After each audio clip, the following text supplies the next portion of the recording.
my name's Safa. This is my sister Ria. We're the Samadi family. Today we're going to be making Mantu, which is the Afghan dumplings. Mantu is very special to us because we have it at all our functions. It's traditional and it tastes really nice. So you just grab some oil, put it in your pan. Yeah, and then you can add your mince into that. So don't let the oil go hot because you have to make sure you actually mince it down. So we're just breaking up the mince. You want to have it on high heat. Okay, so we'll just let that brown. So you can also add in your garlic. As soon as it's brown, it should be fine. So all of it needs to be brown. 3-4 minutes. So just to be on the safe side, it's a little bit overcooked, it's fine, but you don't want undercooked mince. So go with your 5 minutes and you should be Afghans like fine. it overcooked. So that's done. You can just turn it off. Just going to take it off the heat because we need it to cool down while we mix in the rest of the ingredients into it. Yep, so you can add your onion. We don't want to cook the onion because it will get rid of its texture. Yep, so you've got all your spices. We've got coriander. And cumin. Dry, and cumin. And then there goes the salt. Also add in your salt. Okay, and then last, you've got your chili and your coriander, and that's it. So then just let that cool down, and we'll move on to making our sauce. All right, so now we're moving on to the chickpea sauce. Put this on a high heat. There goes the oil. Okay, so you can tell that your oil's hot enough when it starts moving off the pan and you get that nice little shimmer. Now that our oil is hot enough, we add in the tomato. So we'll let it cook for 3 to 4 minutes until the tomatoes are in a nice paste. Then we know it's ready. So you want to break the tomatoes down so they're nice and soft, just like a paste. There goes the chickpeas. Mix them well together. Once you see that your tomatoes are fully broken, you want to get it off a high heat and you want to just put it on a medium heat. So we'll move that there. And we add in all salt and pepper now, just a few pinches, 3.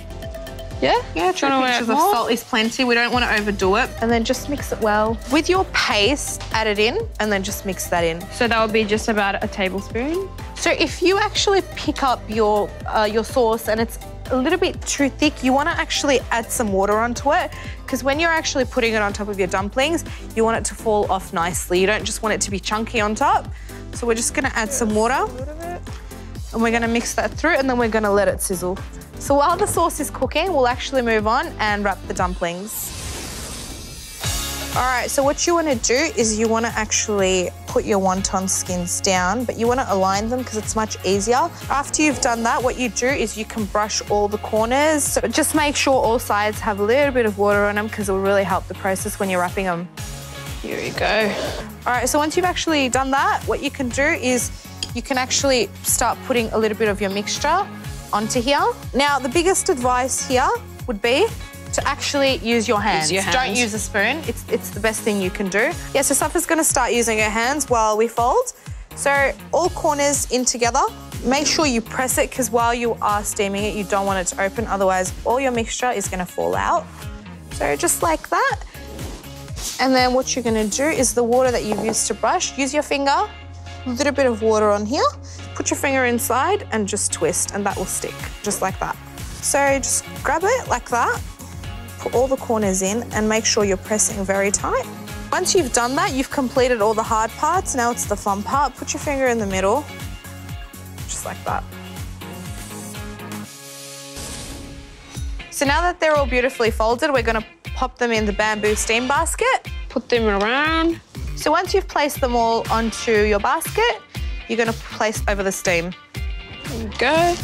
Cover it up. And we'll leave it for probably 10 minutes, but then again, try and feel them. If they feel too rubbery, give it a few more minutes. If they don't, they're perfect. So it's been 10 minutes. We're just going to check our dumplings. They look like they're nice and soft. So we will actually take them off and get ready for the fun part. Please make sure your dumplings don't feel like rubber. Yeah, and also be careful of the steam. Just grab a little bit of your yogurt, put it on your plate, and then drag it straight down. Just put a few of them down. Put a little bit of more yogurt on top of it. Just a tiny bit, yep. Thick, too thick, too thick, too thick. And then we add the chickpea sauce, a little at a time, a little bit more in here. Yeah, that should be enough. Yep, and then just grab your dried mint. It looks like you use this as a garnish, but it actually adds flavour onto this, so it is actually really important. Don't forget it. And here we go, guys. There's our delicious mantu.